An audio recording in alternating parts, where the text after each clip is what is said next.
नमस्कार दोस्तों, OCN network में आपका स्वागत है। मैं हूं ओमकार चौधरी। जिस दिन से दिल्ली के नतीजे आए हैं, अरविंद केजरीवाल अपना ही चुनाव हारे हैं, मनीष सिसोदिया चुनाव हारे हैं, सत्येंद्र जैन, सौरभ भारद्वाज जैसे अपना चुनाव हार गए, अपनी सीट हार गए। उस दिन से अरविंद केजरीवाल कहाँ गायब है? बस उनका एक रिकॉर्डेड वीडियो जारी किया गया था, जिसमें उन्होंने कहा था कि दिल्ली की जनता का जो जनादेश है, उसको हम शिरोधार्य करते हैं, उसको स्वीकार करते हैं और हम एक सकारात्मक विपक्ष की भूमिका निभाएंगे। इसके बाद यमुना में बहुत पानी बह चुका है, बहुत सारी घटनाएं हो चुकी हैं। पहले ये अटकलें लगती रही कि भारतीय जनता पार्टी किसको मुख्यमंत्री बनाएगी, क्योंकि प्रधानमंत्री का 4 दिन का फ्रांस का और अमेरिका का दौरा था इस बीच, रिजल्ट आने के तुरंत बाद। तो वो जब वहां से लौटे, विचार विमर्श शुरू हुआ, बैठकें शुरू हुई। विचार विनिमय के बाद प्रधानमंत्री की तरफ से एक फैसला हुआ, जिस पर विधायक दल ने मोहर लगाई और रेखा गुप्ता के रूप में दिल्ली को भारतीय जनता पार्टी की मुख्यमंत्री मिल गई। जो औपचारिकताएं होती हैं किसी भी सरकार के गठन के बाद, शपथ ग्रहण के बाद, मंत्रिमंडल का आकार भी सामने आ गया, 6 मंत्री भी सामने आ गए, उनके मंत्रालय भी पब्लिक डोमेन में है, सबको पता है किसको क्या मंत्रालय मिला है, किसको क्या जिम्मेदारी मिली है। अरविंद केजरीवाल के सामने कोई चारा नहीं था आतिशी को ही नेता प्रतिपक्ष बनाने के अलावा। अगर आतिशी के भाग्य की हम बात करें तो बिल्ली के भागों, वो कहते हैं कि छींका टूट जाता है तो वो मलाई चख लेती है। ऐसा ही कुछ आतिशी के साथ हुआ। जब ये लोग दिल्ली तिहाड़ जेल गए थे, उसके बाद उनका उनकी भाग्य रेखा खुली, उनको मंत्री बनाया गया। इसके बाद जब अरविंद केजरीवाल को मुख्यमंत्री पद से इस्तीफा देना पड़ा, तो इनको मुख्यमंत्री भी बनाया गया। और अब देखिए, अरविंद केजरीवाल अगर चुनाव हार गए हैं, मनीष सिसोदिया भी हार गए हैं, सत्येंद्र जैन भी हार गए, सौरभ भारद्वाज भी हार गए, तो आतिशी को नेता प्रतिपक्ष बना दिया गया है। तो आतिशी तो काफी उल्लासित हैं, काफी खुश हैं। अपनी जीत पर, अरविंद केजरीवाल और पूरी पार्टी की हार पर वो जिस तरीके से नृत्य करती हुई दिखाई दी थी अपने समर्थकों के साथ, उससे भी जाहिर था कि आम आदमी पार्टी की हार, सत्ता से बेदखली, उनके बॉस यानी अरविंद केजरीवाल की भी करारी शिकस्त, जैसे इस सब से उन्हें कोई लेना देना ही नहीं है। और अब जबकि रेखा गुप्ता मुख्यमंत्री बन गई हैं, कैबिनेट पूरी सामने है, विधानसभा का सत्र चल रहा है, सभी विधायकों ने शपथ भी ले ली है, अब जो दूसरे कामकाज हैं वो शुरू हुए हैं, तब भी अरविंद केजरीवाल पर्दे से गायब हैं। कहाँ बैठे हैं? क्यों सामने नहीं आ रहे हैं? क्यों मीडिया से बात नहीं कर रहे हैं? क्यों अब वीडियो जारी नहीं कर रहे हैं मीडिया के लिए, जो वो उपकृत करने के लिए वीडियो जारी करते थे हर विषय पर? अब क्यों खामोशी अख्तियार करके बैठ गए हैं? ये बड़ा सवाल है। और जैसा प्रधानमंत्री नरेंद्र मोदी ने चुनाव प्रचार के दौरान भी कहा था, इसके बाद उनके जो कार्यक्रम लगे हैं, अभी हाल में उनका बिहार में भी कार्यक्रम लगा था, मध्य प्रदेश भी गए थे, कुछ दूसरे राज्यों में भी गए हैं। वहां जो जनसभाओं को उन्होंने संबोधित किया है, तो दिल्ली की जनता के प्रति तो आभार व्यक्त किया ही है, वो संकल्प तो दोहराए ही हैं कि यमुना को साफ कर दिया जाएगा और साबरमती नदी के किनारे जो एक रिवर फ्रंट बनाया गया है अहमदाबाद में, वैसा ही दिल्ली में भी बनाया जाएगा।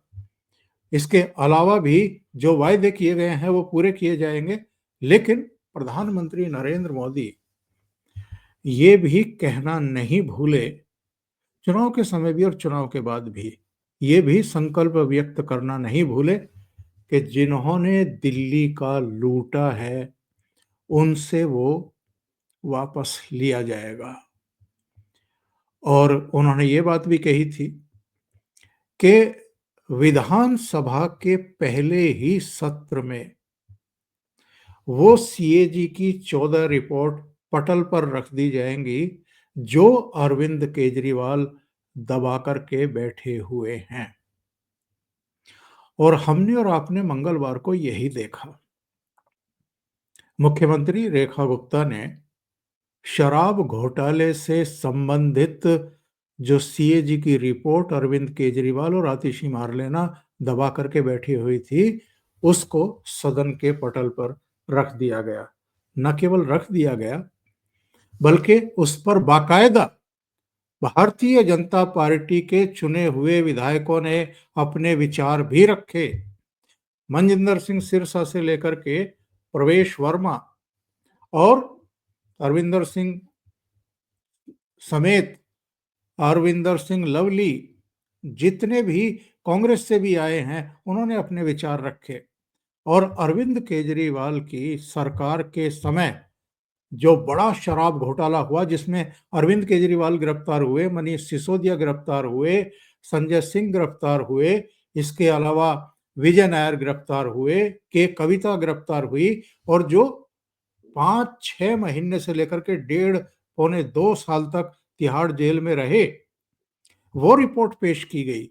खुलासा किया गया कि सरकारी खजाने को गलत नीतियों की वजह से और भ्रष्टाचार की वजह से 2002 करोड़ का नुकसान हुआ है। 2200 करोड़ का नुकसान हुआ है। इसके अलावा स्पीकर ने, विजेंद्र गुप्ता ने, ये जो खुलासे हुए हैं सीएजी की रिपोर्ट में, इस पर पीएससी बना दी है। पब्लिक अकाउंट कमेटी में भारतीय जनता पार्टी के भी एमएलए रहेंगे और आम आदमी पार्टी के भी रहेंगे। ये एक तरीके से फैक्ट फाइंडिंग होगी, ये अनुशंसा देगी स्पीकर को और स्पीकर उसके बाद कार्रवाई करेंगे। ये तो अभी एक रिपोर्ट पेश की गई है सीएजी की मंगलवार को। 3 मार्च तक के लिए ये सत्र बढ़ाया गया है। और ये क्यों बढ़ाया गया है? और एक और घटना हुई है।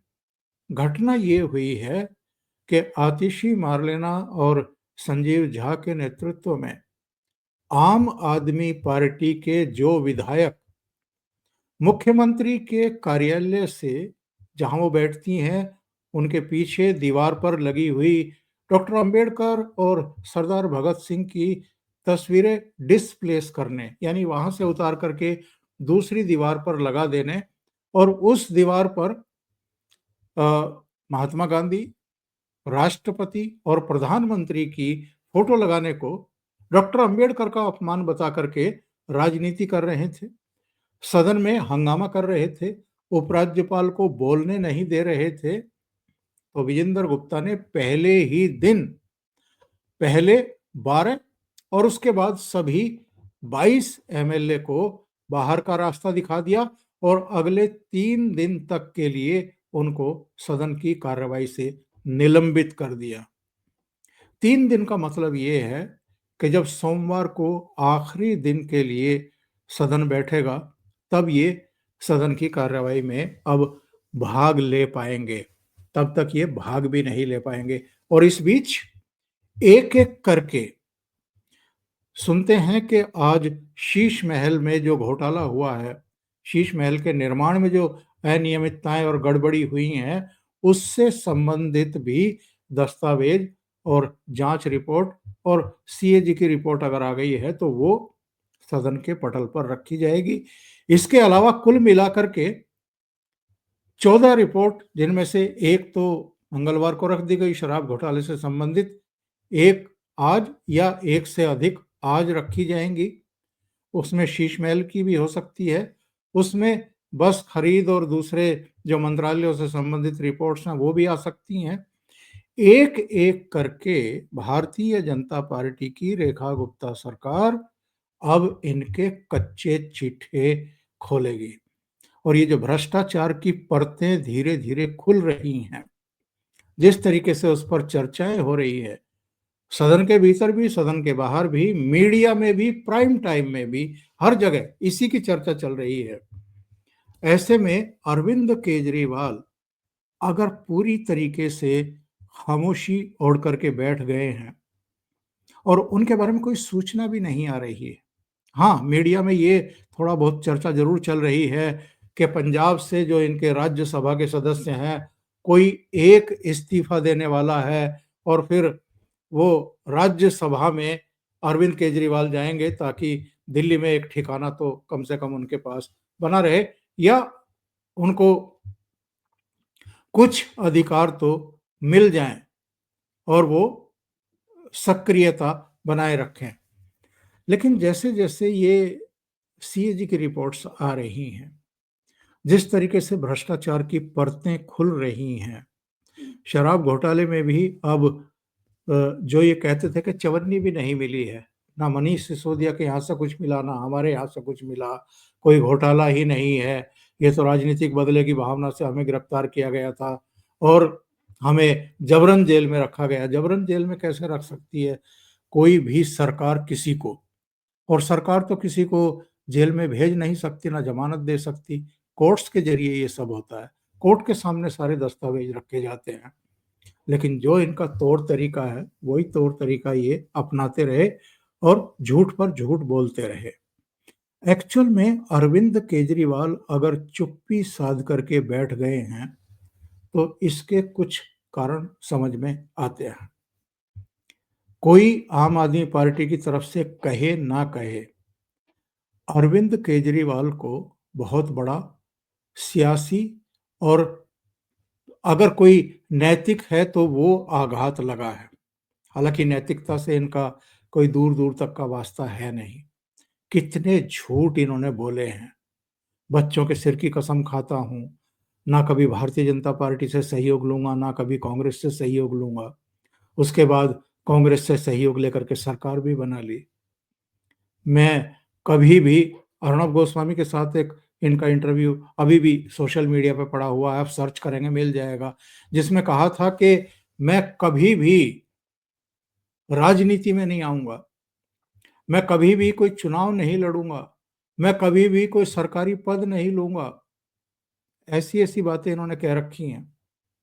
इसके अलावा तो इन्होंने ये भी कह रखा था कि सिक्योरिटी नहीं लूंगा, बड़े घर में नहीं रहूंगा, बड़ी गाड़ी में, महंगी गाड़ी में नहीं चलूंगा। सारे काम किए, बल्कि दिल्ली की और केंद्र सरकार की तरफ से जो सिक्योरिटी दी गई थी वो इनको जब नाकाफी लगी तो इन्होंने चुनाव के दौरान पंजाब की सुरक्षा व्यवस्था भी मंगवा ली, वहां की पुलिस और वहां के कमांडोज भी मंगवा लिए, वहां की एस्कॉर्ट मंगवा ली इन्होंने। वो तो जब ऐतराज किया गया तो वो वापस भेजी गई, उसको भी इन्होंने इश्यू बनाया और शीश महल तो खड़ा कर ही दिया है।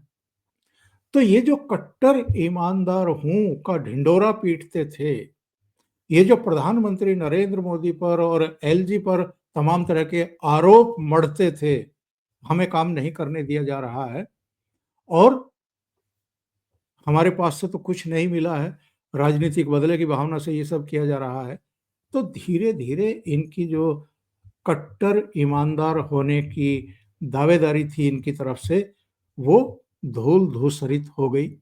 और धीरे धीरे पब्लिक की समझ में ये बात आ गई कि ये कुछ कर धर रहे नहीं हैं।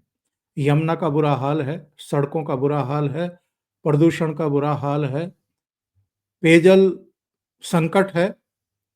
जो बार बार ये कहते थे कि हर टोंटी में जो है आप औंख लगा करके पानी पी सकेंगे और हम हर घर में जो है नल से जल पहुंचा देंगे, वो भी सारे दावे इनके हवा हवाई रहे और सबसे बड़ी बात, जिनसे जिससे इनकी छवि बहुत खराब हुई और ये लोगों की निगाहों से गिरे।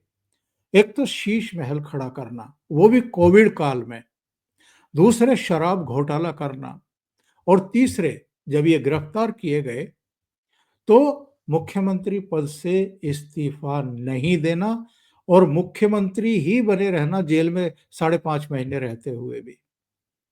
तो लोगों को लगा कि यार ये तो कुछ ज्यादा ही हो रहा है, और बहाने नए नए तलाश करते हैं कि मुख्यमंत्री पद से इस्तीफा क्यों नहीं दिया। पर इनकी नीयत में ही खोट है, ये सत्ता से चिपके रहना चाहते हैं। और जो दिल्ली में हुआ है, इसके बाद जो भारतीय जनता पार्टी के विधायकों का, मंत्रियों का जो मनोबल है, वो अब बढ़ा हुआ है। उनके बयान आप उठा करके देख लीजिए, सदन के अंदर भी और सदन के बाहर भी। और मैं तो हरियाणा के मुख्यमंत्री नायब सैनी का बयान देख रहा था। उनका कहना था कि अभी तो आम आदमी पार्टी दिल्ली की सत्ता से और राजनीति से बाहर हुई है एक तरीके से, अभी तो ये पंजाब से भी बाहर होंगे। और भारतीय जनता पार्टी की जिस तरीके से दिल्ली में सरकार बनी है, इसी तरीके से पंजाब में भी बनेगी। यानी भारतीय जनता पार्टी नेतृत्व की तरफ से जिनको जो जिम्मेदारियां देनी थी वो दी जा चुकी हैं। फोकस अब पंजाब पर भी किया जाएगा। और याद रहे, अभी 2025 है और फरवरी का एंड है। जनवरी 2027 में पंजाब, उत्तराखंड, मणिपुर, गोवा और उत्तर प्रदेश में चुनाव होने हैं। उत्तर प्रदेश में जो हाल है वो तो आप देख ही रहे हैं, अखिलेश यादव की बौखलाहट। और पंजाब की तैयारी अगर अभी से भारतीय जनता पार्टी कर रही है और हरियाणा के मुख्यमंत्री को अगर इंडिकेशन दे दिए गए हैं कि तैयारियां करें, तो आप समझ सकते हैं कि अरविंद केजरीवाल और यहां तक कि कांग्रेस की भी नींद जो है वो उड़ी हुई है। और अरविंद केजरीवाल एक्चुअल में इसलिए भी डरे हुए होंगे कि अब एक एक करके भ्रष्टाचार की वो सारी परतें खुलती जा रही हैं। वो सारी सीएजी की और दूसरी रिपोर्ट्स अब निकल करके बाहर आ रही हैं, सदन में रखी जा रही हैं, उन पर कार्रवाइयां शुरू हो रही हैं। तो इनकी राजनीतिक मुश्किलें लगातार बढ़ती जा रही हैं। अभी के लिए इतना ही। बहुत बहुत धन्यवाद। अगर आपको ये चैनल और इसके कंटेंट पसंद आ रहे हैं तो लाइक करें, कमेंट करें, वीडियो को शेयर भी करें। अभी तक अगर आपने ये चैनल सब्सक्राइब नहीं किया है तो सब्सक्राइब कर लें और साथ में लगे बेल आइकॉन को दबाना ना भूलें, ताकि आगे आने वाले वीडियो और उनके नोटिफिकेशन आप तक पहुंचते रहें। बहुत बहुत धन्यवाद। नमस्कार।